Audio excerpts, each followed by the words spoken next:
Disclaimer. हम वाक और अभिव्यक्ति की स्वतंत्रता के बारे में भारतीय संविधान के अनुच्छेद 19 का पुरजोर समर्थन करते हैं। उदाहरणों, छवियों और संदर्भों सहित यह वीडियो केवल मनोरंजन, सूचना और शैक्षिक उद्देश्यों के लिए प्रदान किया गया है और चैनल किसी भी अवैध गतिविधियों को बढ़ावा या प्रोत्साहित नहीं करता है। हमारा मकसद केवल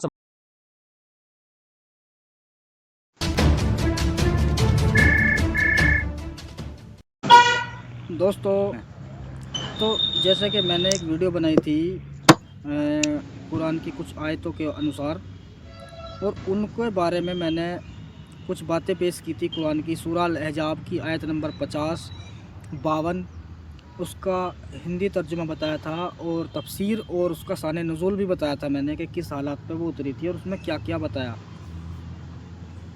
तो मैंने आपसे पूछा भी था कि हम क्या ऐसी वीडियो बना सकते हैं, क्योंकि बहुत सी ऐसी बातें होती हैं जो हम डिबेट करते हैं मुसलमानों के लिए, मुसलमानों के साथ या चैनल पे जाके, तो इतनी लंबी बातें हम किसी इंसान या किसी मुसलमान से नहीं कर सकते, क्योंकि बीच बीच में इंटरप्ट होता है, वो बीच में बोल पड़ते हैं, तो इसलिए उनको पूरी तरह से समझा नहीं पाते। तो एक तरह से ये वीडियो का जो मैंने सिलसिला शुरू कराया कुरान की आयतों को उठा के उसके बारे में बताना कि भाई ये कहती क्या है, इसका शान नुज़ूल क्या है, वो हालात क्या रहे जिन हालात में ये उतरी, और इसका संदेश क्या मिलता है हमें इस्लाम के अनुसार या इंसानियत के लिए, वो देखते हैं हम। तो ये चीज़ें एक वीडियो के माध्यम से ही हम बता सकते हैं, और अगर कोई मुसलमान ऐसी इन वीडियो को देखेगा तो वो समझेगा कि ये सामने वाला बताना क्या चाह रहा है इंसान। और हो सकता है इसी बात को वो उठा के फिर हमें कॉल करे कि जी आपने ये बातें उठाई हैं तो मैं इन पे बात करना चाहता हूँ, तो इसीलिए मैं ये वीडियो बनाता हूँ ऐसी। तो आज भी एक ऐसी ही चीज़ें मैं लेकर आया हूँ आपके सामने, कुछ किस्से, कुछ कहानियाँ और कुछ ऐसी बातें जो वीडियो में बतानी ज़रूरी है। तो मैं उम्मीद करता हूँ इस वीडियो को देखो और समझो ये कहती क्या है। और मेरा तरीका खाली बताने का है, वो अलग बात है, आप इसे देखें या ना देखें, या समझते हैं या नहीं समझते हैं।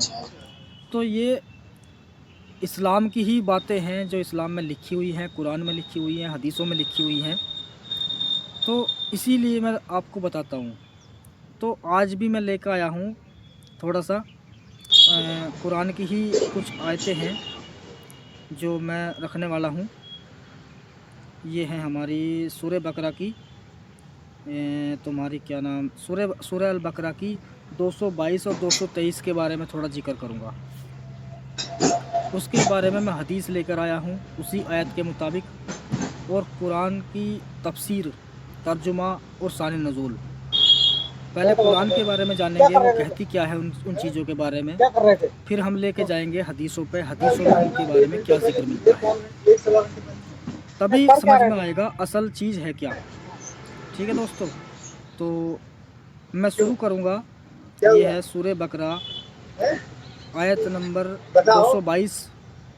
पहले इसके बारे में जान लेते हैं, सूरह बकरा की 222 क्या कहती है। ठीक है ना, क्योंकि बारीकी से समझना पड़ेगा, क्योंकि ये इतना आसान नहीं है इस्लाम को समझना भी और उसके बारे में बोलना भी। ऐसा नहीं है किसी ने भी मुंह उठाया और बात कर ली इस पर, क्योंकि जो अनपढ़ लोग होते हैं, अनपढ़ मैं उन हिंदू भाइयों को बोल रहा हूँ जिनको इस्लाम के बारे में नहीं पता, तो वो इस्लाम के मुताबिक अनपढ़ ही है, क्योंकि उनको पता नहीं है इस्लाम के बारे में। जब वो सुनते हैं तो उन्हें लगता है कि भाई वाकई में इसमें गलतियाँ हैं, और गलती तब साबित होती है जब बताने वाला, सामने वाला बता रहा है कि हाँ यहाँ गलती है, तो अच्छी बात है, सही बात है। तो इसी वजह से मैं कहता हूँ कि समझना बहुत ज़रूरी है बारीकी से, और बारीकी से समझेंगे तभी हमें समझ में आएगा कि ये है क्या असल में। तो चलिए शुरू करते हैं सूरह बकरा की आयत नंबर 222 में अल्लाह क्या कहता है। सूरह बकरा की 222 और 223 की तफसीर और शान नुज़ूल बताता हूँ मैं आज आपको। क्या है, मौलाना फारूक खान का है ये तर्जुमा हिंदी अनुवाद। और लोग तुमसे हाइज़ा मासिक धर्म के बारे में पूछते हैं, कह दो वे गंदगी है, इसलिए हाइज़ा के दिनों में औरतों से अलग रहो, और जब तक वे पाक न हो जाए उनके पास न जाओ, फिर जब वे अच्छी तरह पाक हो जाए तो जिस तरह अल्लाह ने तुम्हें हुक्म दिया है उस तरह उनके पास जाओ। बेशक अल्लाह तौबा करने वालों को पसंद करता है और पाक साफ रहने वालों को भी पसंद करता है। कितनी अच्छी लगी, बहुत अच्छी लगी ये बात सुनने में, बहुत अच्छी बात है। लेकिन इसके आगे क्या है हम वो देखेंगे कि जो ये पढ़ा है मैंने शुरू में, तो इसका असल चीज़ मैं क्या आया है। सुबह, अब चलिए इसका सूर्य बकरा की मैं पैदल आ 222 रहा का था, हम शान नुज़ूल देख लेते हैं। वो ठीक वक्त 9:30 देख ने लेते फोन हैं जिस खटखटा वक्त दिया, पे ये उतरी बोले वो और तुम्हारा क्या हालात तुम्हारा रहे, टाइम 9 बजे, मैं कौन कह रहा 9 कैसे बजे, मैंने कैसे भैया चीज़ 9:30 की चाहिए बनी, होगा, और अल्लाह ने इस तो आयत को 9:30 उतारा में आ अपने रहा नबी हूँ, के लिए कि जा तो आप ए बतौली नबी, उड़ अब के आ ये जाऊंगा, हुक्म मेरा है तो आप इन्हें इस तो तरीके से 9 बजे समझा कल दो। बताएगी छुट्टी ठीक है, करूंगा अल्लाह मैं, क्या कहता है, तो मैं अभी अपना सुनिए। जल्दी आने की कोशिश करता हूँ। शान नुज़ूल आयत नंबर 222 सूरह बकरा की। यह आयत मदीना में अब तो नाजिल कोई हुई। नहीं वहाँ पे, सहाबा रज़ी अल्लाह ताला तो अन्हुम बैठोगे हमारे पास, में से कुछ लोग ख़ास तौर पर यहूदियों के हाँ प्रभाव तो यहीं से बैठो, हाइज़ की हालत में बीवी से पूरी तरह अलग हो सुबह जाते थे। अरे चरात, ये कह रहे हैं कि सहाबा लोग आए नबी सल्लल्लाहु अलैहि वसल्लम के पास, अरे ऐसे मत भेजना फिर, और तुम ही जो बैठना, मासिक धर्म होते हैं उनके मुताबिक हालात में पूरी तरह से अलग हो जाते थे। हाँ यहाँ से टेम्पो यानी बोलेंगे घर अलग से, हो जाने थे, उन्हें लगता था कि भाई ये गड़बड़ है, बहुत बुरी चीज़ है, तो वो उनसे अलग हो जाते थे। न खाना खाते थे, न अब एक भैया कहीं दूसरे गए से हुए हैं क्या? कमरे में रहते थे। यानी कि वो खाना भी नहीं खाते थे उनके साथ, बैठ भी नहीं सकते, उठ भी नहीं सकते, एक तरह से बहुत बुरा समझते थे। मैंने तुम यहाँ रुक ये जाओ, इसमें लिखा हुआ है, ईशान रसूल है ये। बोले मैं नहाऊंगा, और कोई खाना इंजेक्शन खाते लगाएगा थे, और न एक कमरे में पहले रहते थे। जान कुत्ता हुआ उधर कुछ है, सहाबा पूछते थे मैंने कि तो आज भाई हाइज को में भेज देना, सहवाज जिमा कैसा अरे है। बोले मौका कर रहा को सहाबी लोग पूछते थे कि हम उस हालत में और अब वो बीवी के मर रहे हैं साथ हम, संबंध वगैरह कुछ कर सकते हैं या नहीं। मेरे तो भाई को कहते तभी, हजरत अनस रजी अल्लाह ताला अन्हु से रिवायत है, यहूदियों का तरीका था कि हाइज वाली औरतों को घर से अलग कर देते थे। वो लोग अलग कर देते थे उनको कि जब उनके दिन ये पूरे हो जाएंगे तो फिर हम उनको वापस अपनी ज़िंदगी में बुला लेंगे। यानी वो उनको एक तरह से सहूलियत देते थे कि भाई आपके ये 4-5 दिन जो हैं ये अलग है, ये अलग है, मतलब आपको ये चीज़ें आ गई हैं तो आप आराम कीजिए, या कुछ भी मतलब ऐसा करते थे वो लोग, सामान लगा देता, पिंजड़े लगा देता, घर से अलग कर देते थे। सहाबा ने नबी सल्लल्लाहु अलैहि वसल्लम से पूछा, तब यह आयत नाजिल हुई कि हायजा गंदगी है। कुरान में अल्लाह कह रहा है कि ये गंदगी है एक तरह की, इसलिए सिर्फ जुमा से परहेज करो, मैं जाऊंगा घर अभी, बाकी साथ रहना खाना पीना जायज़ है। आज मत जाना, बुखारी शरीफ। यानी अल्लाह कह रहा है इस आयत के मुताबिक अरे मैंने कि जो मासिक धर्म आते हैं वो एक गंदगी है, वो एक नापाकी है। ठीक है, अच्छी बात है, लेकिन ये करना उनके साथ कि भाई उनके साथ उठना नहीं है, खाना नहीं है, पीना नहीं है, ये सोचना गलत है। ये कर सकते हो, ये अल्लाह कह रहा है, ठीक है, ये भी सही है। इब्ने अब्बास रजी अल्लाह ताला अन्हु की रिवायत, कुछ लोग हायजा में भी जिमा करते थे। अल्लाह ने हुक्म दिया कि पाक होने तक इंतजार करो। बता देता हूँ, इब्ने अब्बास रजी अल्लाह ताला आज तो अन्हु की रिवायत है ये, कल परसों झाड़ कुछ लोग हायजा में भी अगर जिमा आज झाड़ोगे करते ना थे। यानी तो ये कहेगा उन्हें वो चाहिए, सहाबी ही थे। अगर काफिरों के बारे में जिक्र होता तो अल्लाह उनको काफिर कह के मुखातिब करता है इसमें।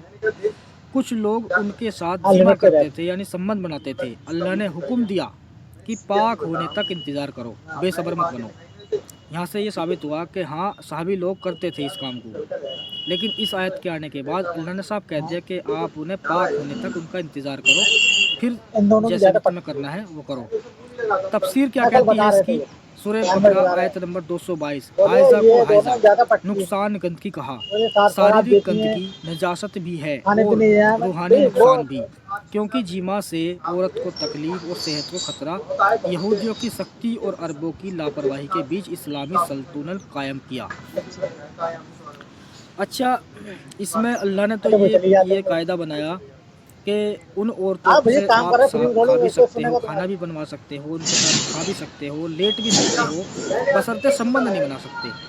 लेकिन पहले के लोग क्या करते थे, उनको बिल्कुल ही अलग कर देते थे। इसका मतलब ये हुआ कि वो जो पहले वाले लोग थे वे अपनी औरतों को एक तरह से 4-5 दिन तक छूट देते थे कि भाई तुम्हें आपको काम करना है, ना ही तुम्हारे साथ हम खाएंगे, ना ही पिएंगे, ना ही रहेंगे। कहने का मतलब ये है। तो उसमें हम ये समझ लें कि वो गलत नज़र से देखते थे? ये तो साबित नहीं होता कि भाई गलत नज़र से देखते थे। अगर गलत नज़र से ही देखना था तो फिर आदमी शादी क्यों करेगा, या ऐसी औरत को अपने पास रखेगा ही क्यों? उसको पता है कि वो हाइज़ा आती हैं, तो हैज़ आते हैं, पीरियड्स आते हैं, तो नॉर्मली उनको एक छूट दी जाती थी 3-4 दिन तक कि अपने ये दिन पूरे कर लो, फिर उसके बाद हम सब साथ हैं। ठीक है, यहाँ पे भी अल्लाह कह रहा है कि आप उन्हें गंदगी है उनकी जो आती है, लेकिन उन्हें इस लायक मत समझो कि अब उनके साथ खा नहीं सकते, पी नहीं सकते, उठ नहीं सकते, बैठ नहीं सकते। तो ये भी ठीक लगा। अब मतलब सिर्फ ये आता जिमा है को काम की रोको, बात करते फालतू बात बाकी प्यार, बातचीत, साथ सोना बिना जिमा जायज़ है। यानी सिर्फ उस चीज़ को ही गलत समझो, उसमें आप संबंध नहीं बना सकते। बाकी सारे वही काम कर सकते हो जो एक इंसान के प्रति जुड़े हुए होते हैं। सही है। हाइज़ा ख़त्म होने का मतलब खून बंद होना, यानी कि जो खून आता था उससे बंद हो जाते थे। है ना, इसे धक्का होगा ना, तटहसुर इसे भगा का दे होना, 15 गुस्ल मिनट, थोड़ा करना, औकात पे आ जाएगा अपनी। सिर्फ कुदरती जगह फ़र्ज से ना जिमा बड़ा सा करो। इसे भगा थोड़ी देर के लिए। यानी जब वो सही हो जाए, उनके दिन वापस आ जाए ऐसे ही या सही सलामत, तो आप तो भैया फ़र्ज की बहुत यार जगह मुझे पे लगता है किसी सिर्फ भी एक तरह क्लास से तक संबंध ठीक बनाओ। है, यानी ये बर्दाश्त नहीं होती है। हद जिमा होती है करो, ना, गलत जगह, मल द्वार हराम है। लिमिट होती है। अगली आयत में तफसीर है, तफसील से बताया गया है। यानी आप संबंध बना सकते हो जो हाँ जायज़ है, भाई उस जगह ना जो नाम मत पूछो किससे हिस्सा भाई, अल्लाह ने बनाया ऐसे है करके ऐसे। उस चीज़ के लिए, संबंध बनाने के लिए, तो आदमी उसी द्वार से संबंध बनाए, ना कि उस जगह पे जो गंदगी निकलती है जिसे हम बोलते हैं टॉयलेट वगैरह, तो उसमें करना गलत है। ये भी सही है अल्लाह का कहना, अच्छी बात है भाई। अब आ जाओ हम आगे चलते हैं। आएंगे मैं ये तो कही थी मैंने, तुम पे टाइम ना हो अल्लाह तौबा और तो मैं आसिफ पाकीज़गी भाई को भेज पसंद देना। करता है। गुनाह बोले से वो क्या तौबा कर करो रहे और हैं, जिस्मानी हमें दोनों रूहानी देख रहे हैं, तहारत एक रखो। ठीक है।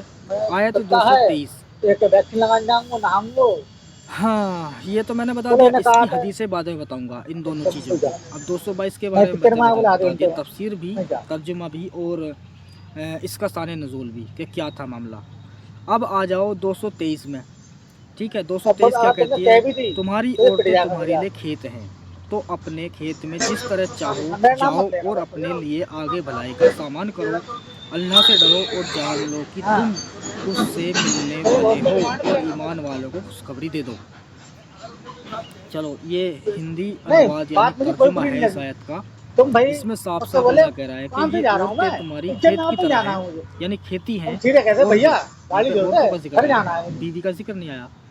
या बीवियाँ, बीवियाँ का, हालांकि मुसलमान कहते हैं बीवियाँ, लेकिन वहाँ बीवियाँ नहीं हैं, वहाँ औरतें हैं। कि तुम्हारी औरतें तुम्हारे लिए खेत है, तो अपने खेत में जिस तरह चाहो जाओ और अपने लिए आगे की भलाई का सामान करो। आगे की भलाई का हाँ मतलब वो ये है नहीं हो तो संभाल कि लेना। वो तुम्हारी खेत है, और खेत जो है फसल उगाती है, उसमें से बीज डालोगे तो आपको वो फल उगा कर देगी। कुछ भी चीज़ करोगे तो वो आपको पैदा हाँ करके नहीं देगी। भरोसा करते तभी तो तो बात कर रहे आगे हैं। की भलाई का मसला ये है कि आप उनसे मिलो, संबंध बनाओ, और जो बच्चे पैदा होंगे वो आपकी भलाई के लिए हैं, क्योंकि वो आपको देख बड़ा नहीं पाएंगे होकर वो दोनों। आपके अच्छे काम करेंगे, तो तुम्हारा अच्छा हसर होगा अल्लाह अरे तो के यहाँ बाल पे। है वो साफ आगे की सफाई वाले भलाई के हैं लिए ये जिक्र है।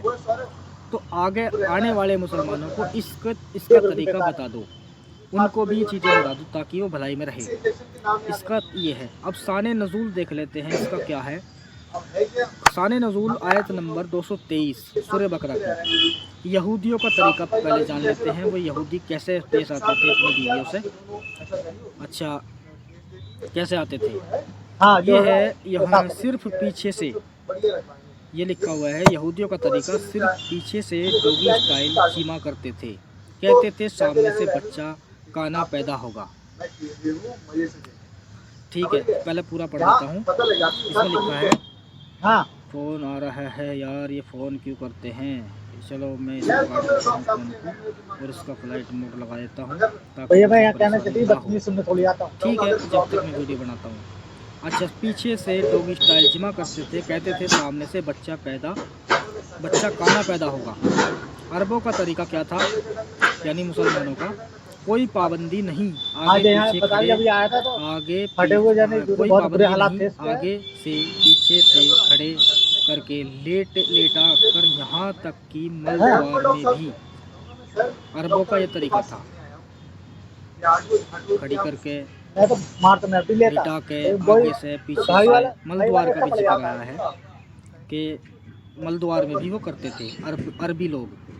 हमारा और थोड़ा उधर का यहूदियों मसला का पड़ जाता जो तो मैं यहाँ फोन पे पे आया देता है हूँ जिक्र कि यहूदियों का तरीका सिर्फ यही था ना ना कि वो डोगी स्टाइल में जिमा करते थे, ताकि सामने से, इसलिए उनका मानना ये था कि अगर सामने से करेंगे तो बच्चा अपंग पैदा होगा या कुछ कमियां होंगी उसके अंदर। उनका ये मानना था यहूदियों का। और यहाँ अरबों का तरीका बताया है कि वो हर तरीके से करते थे।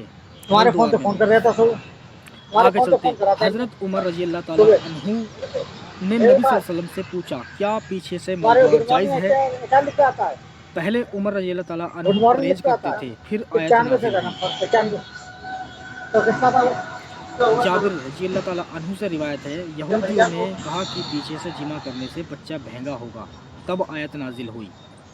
यानी इसमें हजरत उमर ने पूछा नबी सल्लल्लाहु अलैहि वसल्लम से क्या पीछे से जायज़ है मलद्वार, तो नबी सल्लल्लाहु अलैहि वसल्लम ने क्या कहा,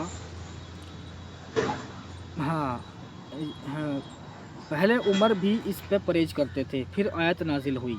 जाबिर रजी अल्लाह ताला अन्हु से रिवायत है कि यहूदियों ने कहा कि पीछे से जिमा करने से बच्चा महंगा होगा, तब आयत नाजिल हुई। मुस्लिम की रिवायत है ये।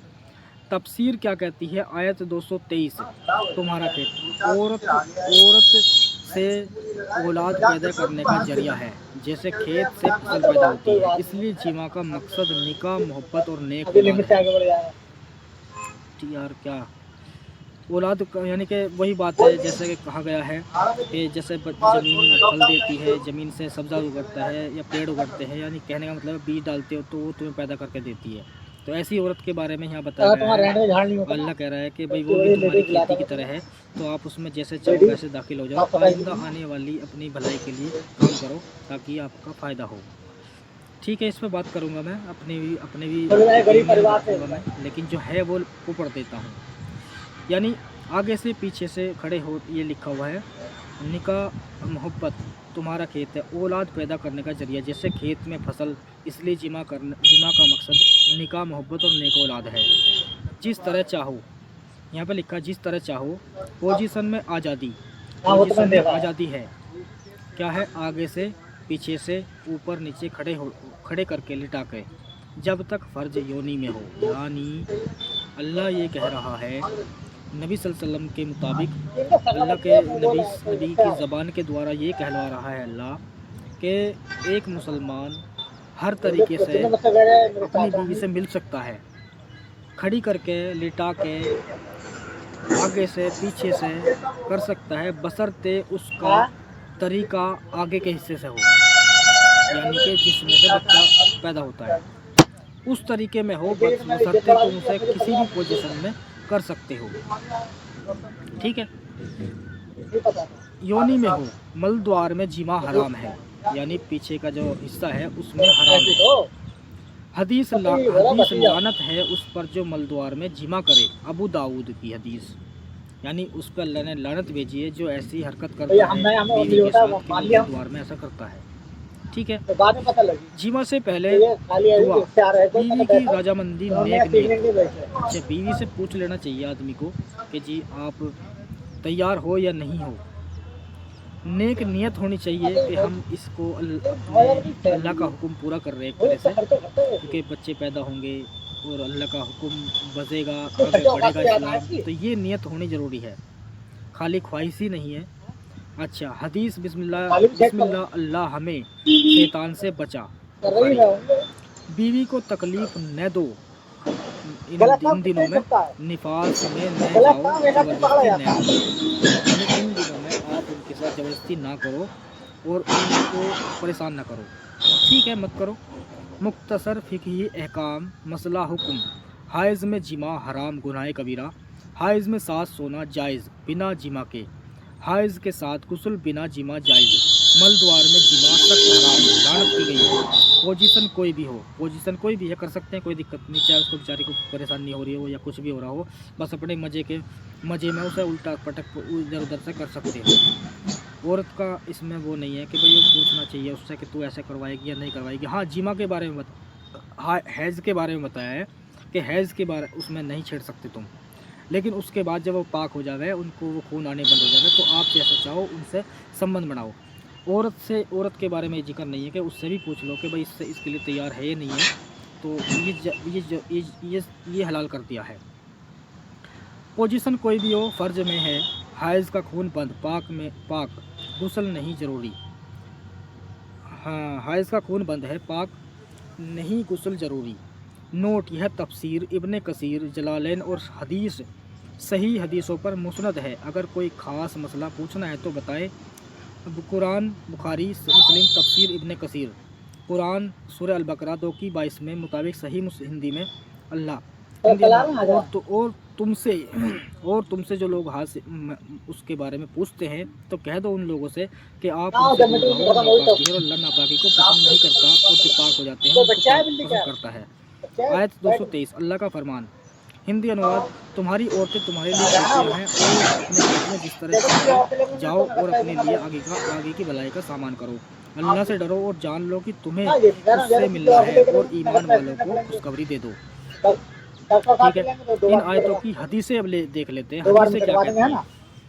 यानी अल्लाह ने जो कुरान में कहा ये सही है, लेकिन हदीस क्या कहती हैं उसके बारे में आप देख लेते हैं कि सूरह बकरा की 222 के बारे में देख लेते हैं। हाइज़ा में जिमा की मनाही है। हदीस अनस बिन मलिक रज़ी अल्लाह तआला अन्हु से रिवायत है, यहूदियों में रिवाज था कि जब औरतों को हाइज़ आता तो वे उनके साथ न खाते और न घर में रहते। साहबा ने नबी सल्लल्लाहु अलैहि वसल्लम के बारे में पूछा तो अल्लाह ने आयत नाजिल की और तुमसे हाइज़ के बारे में पूछते हैं। नबी सल्लल्लाहु अलैहि वसल्लम ने फरमाया, हाइज़ वाली औरत के साथ हर काम करो सिवाय जिमा के यानी संभोग के। आप हर काम कर सकते हो, खा सकते हो, सब कुछ कर सकते हो, लेकिन संबंध नहीं बना सकते उन दिनों में। सही बुखारी 294, सही मुस्लिम 303। इसमें सीधा सीधा आया है कि अल्लाह के रसूल ने हज़रत आयशा के साथ ये सब चीज़ें की हैं, लिखा हुआ है। अल्लाह ने वहाँ मना किया है कि आप जिमा नहीं कर सकते। यानी हाइज़ा ख़त्म होने के बाद गुस्ल ज़रूरी है। यानी हाइज़ जब ये महीने ख़त्म हो जाए, आपके दिन ख़त्म हो जाए तो आपको गुस्ल करना चाहिए। आयशा रज़ी अल्लाह ताला से रिवायत है, जब मैं हाइज़ में पाक होती थी तब नबी सल्लल्लाहु अलैहि वसल्लम फरमाते, जब तू अच्छी तरह पाक हो जाए तो यानी गुस्ल कर ले तो मेरे पास आ जा। ठीक है, सही बुखारी 314। खेत की मिसाल हर तरह से आना जायज़ मगर खुदा नहीं। हदीस जाबिर बिन अब्दुल्लाह रज़ी अल्लाह ताला से रिवायत है, यहूदी कहते थे कि अगर कोई औरत के पीछे से आए गुदा में तब बच्चा महंगा पैदा होगा। तो अल्लाह ने आयत नाजिल की, तुम्हारी खेती, तुम्हारे औरतें तुम्हारे लिए खेतियाँ हैं। नबी सल्लल्लाहु अलैहि वसल्लम ने फरमाया, सामने से पीछे से जब तक कि वो योनि में हो, यानी आगे आप किसी भी तरह से कर सकते हो, बशर्ते वो आगे के हिस्से में हो। सही मुस्लिम 1435, सुनन तिरमिज़ी 2980 सही हदीस। गुदा में संभोग सख्त मना है। हदीस अबू हुरैरा रज़ी अल्लाह ताला अन्हु से रिवायत है कि नबी सल्लल्लाहु अलैहि वसल्लम ने फरमाया, जो औरत हाइज़ में या गुदा में संभोग करे उससे अल्लाह ने उसके कुफ्र किया है। सुनन तिरमिज़ी की 135 हसन सही, इब्न माजा 639 सही हदीस है। अच्छा ठीक है, अब मैं आपको बता देता हूँ कि जो हदीसें हैं उनमें अल्लाह के रसूल ने क्या क्या चीज़ें की हैं जो हमें मिलती है लिखा हुआ। ये क्या ये है कि सही बुखारी की हदीस नंबर 299 हज़रत आयशा फरमाती हैं कि मैं उनके साथ उनके बालों में कंघी भी किया करती थी और वो सारे काम किया करती, तो एक ही बर्तन में हम लोग बैठ के गुस्ल किया करते थे।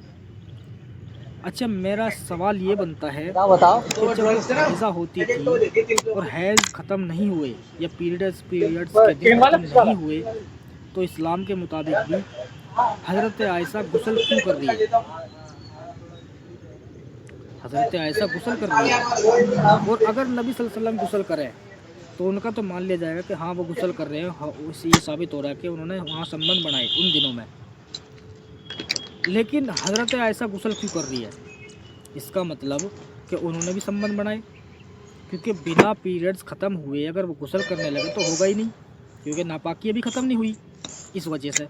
तो वहाँ पे अल्लाह के रसूल ने संबंध बनाए और दोनों एक ही बर्तन से गुस्ल कर रहे हैं बैठ के। तो इससे साबित हुआ कि वहाँ पे संबंध बनाए गए हैं इन दिनों में और नबी सल्लल्लाहु अलैहि वसल्लम गुस्ल कर रहे हैं, क्योंकि गुस्ल आदमी तभी करता है। तो कुछ शर्तें हैं, अलग अलग तरीके हैं गुस्ल करने के जो होता है, लेकिन वहाँ पे आयशा भी कर रही है। अगर आयशा का जिक्र ना होता और अकेले नबी सल्लल्लाहु अलैहि वसल्लम गुस्ल करते तो मान लेते हम, हो सकता है आदमी की उत्तेजना इतनी बढ़ गई कि उसका जो है सपने में या कैसे भी वो निकल गया मामला, तो इसलिए गुस्ल कर रहे हूँ, चलो ये भी मान लेंगे हम। लेकिन वहाँ पे कहा गया है कि नबी सल्लल्लाहु अलैहि वसल्लम और हज़रत आयशा एक ही बर्तन से दोनों बैठ के गुस्ल कर रहे हैं, चाहे भले ही आगे पीछे कर रहे हूँ, लेकिन दोनों ने किया। तो यहाँ पे हज़रत आयशा भी कर रही है और मोहम्मद सल्लल्लाहु अलैहि वसल्लम भी कर रहे हैं। तो साबित ये हुआ कि उन दोनों ने ये काम किया और हज़रत आयशा जो है हमारी अम्मी उम्मुल मोमिनीन, तो जो कहा जाता है मुसलमानों की माँ, वो भी बैठ के वहाँ पे गुस्ल कर रही है उन दिनों में ही, क्योंकि अभी पीरियड ख़त्म नहीं हुए हैं, बस साफ़ सुथरा रखने के लिए अपने आप को गुस्ल कर रही है। तो क्यों कर रही है भाई, चल गया जब उन दिनों में ये चीज़ जायज़ नहीं है? क्योंकि 2-3 कल लौट ठीक के है, यहाँ तो गए साबित हुआ ये। अब ये हो जाते हैं सही बुखारी की तुम्हारी आ जाती है सही बुखारी ना की सॉरी लिख के आ हदीस रहा नंबर था, मैं भी 300, गया था अपने लिए ना, उसमें तो भी सॉरी लिख हज़रत के आ आयशा रहा के था। बारे में जिक्र है, वहाँ भी चल ये गया। चीज़ें साबित हो रही है। फिर आ जाओ 301, उसमें हज़रत हफ्सा है, तो उसमें कहा गया है कि वो लेटी हुई थी नबी सल्लल्लाहु अलैहि वसल्लम के साथ और उनको हैज़ आ गए, तो वो उठ खड़ी हुई। हज़रत तो ये तो बाहर जाने की बात कर रहा था, जो जैनब है या हफ्सा का जिक्र है बेइज्जती कर उसमें, रहा है ये तो सौरभ। वो कह रही है कि वो खड़ी हो गई। तो अल्लाह के रसूल पूछते हैं नहीं क्या नहीं, तुम्हें अरे हैज़ बेइज्जती आ करके गया तो है? वहाँ जाने दो भाई। तो वो कहती है हाँ अल्लाह के रसूल मुझे हैज़ आ गया है। तो हज़रत मोहम्मद सल्लल्लाहु अलैहि वसल्लम लेटे हुए हैं और वो कहते हैं हाथ पकड़ के उनको वापस ले लेते हैं अपने पास कि कोई बात नहीं है, आजा। तो दोस्त ये चीज़ें इतनी अजीब लगती हैं लिखी हुई हैं। मान लो अगर वहाँ पे लिखा हुआ है कि अल्लाह के रसूल कि आप जिमा छोड़ के उनके साथ लेट भी सकते हैं, खा भी सकते हैं, पी भी सकते हैं, लेकिन हदीसों के मुताबिक अगर हम देखें नबी सल्लल्लाहु अलैहि वसल्लम ने उनका हाथ पकड़ा और खींच कर लेटा लिया अपने पास और वो इजहार बांध लेती थी, तो अल्लाह के रसूल हमसे मिलते थे। इजहार का भी जिक्र है, यानी कि जब ये संबंध बनाने का वक्त आता था तो वो इजहार बांधने के लिए कहते थे, एक तरह से कपड़ा था, एक लुंगी थी कि उसको बांध लेते थे और उनसे वो मिलते थे, लिए जिक्र आया है। अब वहाँ तो अल्लाह कह रहा है कि तुम्हें उनसे दूर रहना चाहिए। दूर कैसा दूर कि यहूदी जो करते थे कि अपनी बीवियों को वो इस लायक समझते थे कि अब हमारी बीवियां करने खाने के लायक नहीं है, उनको आराम चाहिए एक तरह से, तो वो इंसानियत के तौर पे उनको अलग कर देते थे कि जाओ ये 4-5 दिन अपना तुम जो है अपनी ये तुम्हारे लिए छूट दे दी है हमने, तो इनमें अपना वक्त गुजारो। ये अच्छा लगता है सुनने में, लेकिन अल्लाह ने क्या कह दिया कि नहीं, तुम्हें उनके साथ सो भी सकते हो, खा भी सकते हो, पी भी सकते हो, सारी चीज़ें कर सकते हो। नॉर्मली बात है यार, अकल के अंधे वाली बात है। अगर एक आदमी को ये कह दिया जाए कि तेरी बीवी का जो है जिस हिस्से को तू चाहता है मैं उससे प्यार करूं, और वही हिस्सा उस हिस्से में कीड़े पड़े हुए हैं, डॉक्टर ये कह रहा है कि जी आप उससे दूर रहो, क्योंकि वहाँ पे वो कीड़े पड़े हुए हैं। अगर आप वहाँ पे प्यार करोगे तो वो हिस्सा और सड़ जाएगा और आपको भी ये बीमारी लग सकती है, तो आप उनको थोड़ा आराम दीजिए, डॉक्टर ये कह रहा है। लेकिन मर्द को ये एक मुल्ला ये कह रहा है, छोड़ ये डॉक्टर तो ऐसे ही कहते थे, तुझे तो तेरा हक बनता है कि ये जायज़ भी है, तू उससे प्यार कर सकता है, कोई दिक्कत नहीं है। अब यहाँ औरत के बारे में ये चीज़ नहीं बताई कि अगर उसे परेशानी हो या ना हो, नॉर्मली बात है, तो उससे तुम प्यार करो। अब एक बात बताओ यार, जब आदमी को छूट दे दी कि तुम उनके साथ खा भी सकते हो, पी भी सकते हो, यहाँ तक तो ठीक है, खाना पीना ठीक है, लेकिन उनके साथ लेट भी सकते हो, किस भी कर सकते हो और कोड़ी भी भर सकते हो। यार एक बात बताओ, आदमी जब ऐसे करेगा, कोड़ी भी भरेगा, किस भी करेगा, किस क्यों करता है इंसान? जब उसके अंदर कुछ ख्वाहिश जागती है या प्यार, ख्वाहिश जागना और प्यार करना ये दोनों अलग अलग चीज़ें हैं। कैसे हैं मैं बताता हूँ। मसलन कि कोई आदमी काम पे जा रहा है और वो अपनी वाइफ से या बीवी से बहुत प्यार करता है, जाते वक्त कहेगा जी मेरा दिल कर रहा है मैं आपको प्यार करके जाऊँ, तो वो उसे चूम के या जैसे भी करके जाएगा। ये अच्छी बात है, प्यार की अलामत है, ये अच्छे संबंधों की वो है। लेकिन रात के समय में अगर वो ऐसा करता है अपने पास लेटा के, तो वो इच्छा कुछ और बन जाती है।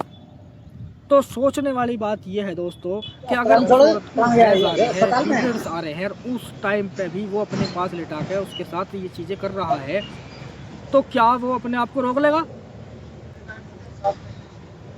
क्योंकि इजाज़त दी है। एक मैं मानता हूँ 100 में से 75% आदमी नहीं करेंगे, भले ही वो उनके साथ बैठे सारे काम करें, लेकिन 25% आदमी गलती जरूर कर देगा। इन लोग को भी तो फिर क्यों कह रहा है अल्लाह इस बात को? अल्लाह को तो ये कहना चाहिए भैया उनसे दूर ही रहो, उन्हें सम्मान दो, इन 4-5 दिनों में उनके साथ मत रहो, उनको तुम खाली खाना बनवाओ उनसे, उनके साथ बैठे खाओ भी, दूर से देख के प्यार करो, कोई दिक्कत नहीं है। लेकिन लेटने के लिए भी कह रहा है अल्लाह कि तुम उनके साथ लेट भी सकते हो, प्यार भी कर सकते हो, बशर्ते जिमा नहीं कर सकते। ये क्या बात हुई यार? इसका मतलब तो ऐसा हुआ कि तवा गर्म है और उस पर तुम घी डाल तो सकते हो लेकिन पिघलना नहीं चाहिए। कितनी अजीब बात है कि तवा गर्म है, तवा लोहे का तवा जो होता है गांवों के अंदर, तो उस पे ये कह रहा है कोई आदमी कि तू इस पे घी डाल, अरे गर्म है ये तवा, घी तो डाल लेकिन ये घी पिघलना नहीं चाहिए। मिसाल ऐसी लग रही है अल्लाह की कि अल्लाह कह रहा है कि आप उनसे मिल भी सकते हो, आने खर्चा है, खा भी सकते हो, पी भी सकते हो, साथ लेट भी सकते हो और उनसे प्यार भी कर सकते हो। तो ये तो ऐसी ही बात है भैया कि घी गेर तो दिया लेकिन पिघलना नहीं चाहिए। अब ऐसा कैसे हो जाएगा यार? तुम रात के अंधेरे में अपनी बीवी के साथ लेटे भी हो, प्यार भी कर रहे हो, सारे काम कर रहे हो और तुम पिघलोगे नहीं? मान के चलो 10 में से 2 आदमियों ने ये काम नहीं करा, लेकिन 8 तो करेंगे ना। यानी एक तरह से इजाज़त दी जा रही है और करते हैं भाई, करते हैं मुसलमान भाई, करते हैं इस चीज़ को, नहीं मानते अल्लाह की बात को, ना रसूल की बात को मानते। बस वही बात है कि एहसान बैठ के यहाँ वीडियो बना रहा, ये बता रहा, तो ये सब मारेंगे, पिटते हैं, गाली देंगे, ऐसी ऐसी बातें इनके जहन में चलती हैं। असल में ये काम ये इस पर अमल करते ही नहीं है मुसलमान भी। है 2-4% हो सकते हैं, मैं कहता हूँ नहीं है, इंसानियत के तौर पे वो अच्छा कर रहे हैं तो अच्छी बात है, लेकिन इस्लाम के मुताबिक वो नहीं चल रही। सिर्फ वही मनगढ़ंत बातें कि ओ हो ये है, आज जुमा है भाई, चलो नहाओगे धोओगे, नए कपड़ों प्रेस करेंगे, चाहे बालों को पिटो, कुछ ही करो, उनको आज तो नमाज का टाइम है, मैं कुछ नहीं कर सकता, बस उसी दिन ये रुक के रोले तारेंगे जुमे के दिन। बाकी अल्लाह की तरफ से कुछ ऐसा हुक्म नहीं आया 5 टाइम की नमाज का, न सबूत मिलता इस चीज़ का 5 टाइम का। लेकिन अगर नियम बना भी लिए हैं 5 टाइम के, तो फिर 5 टाइम की पढ़ो ना, जैसा तुम मानते हो कि अल्लाह की सबसे प्यारी इबादत जो है वो नमाज है, तो मान लो, अगर मान रहे हो तो उसको पूरी कंटिन्यू करो ना अपनी ज़िंदगी में। क्यों छोड़ रहे हो? छोड़ते इसीलिए हो क्योंकि तुम्हें पता है उसका हुक्म नहीं है। 3 टाइम की सलात का जिक्र मिलता है कुरान के अंदर, तो तुम सलात ही करते हो, तुम नमाज नहीं पढ़ते। सिर्फ एक समाज में जो प्रचलित है रीति रिवाज के, उसके अनुसार आप नमाज पढ़ते हो जाके मस्जिदों में, समझे? ना ही कुरान में जिक्र है मस्जिद बनाने का कि तुम भाई नमाज के लिए एक अलग से मस्जिद बनाओ, बड़ी बहुत बड़ी, है ना? बस चलो खैर नियम बना लिए हैं तो उस पर कायम तो रहो कम से कम। ना तो तुम अल्लाह की मान रहे, ना नबी की मान रहे जिसकी तुम जिक्र करते हो, और मैं यहाँ बैठ के उनके बारे में बता रहा हूँ इस्लाम के ही आधार पे, तो फिर तुम जो है मुझ पे चढ़ रहे हो, गाली देते हो, भला बुरा कहते हो।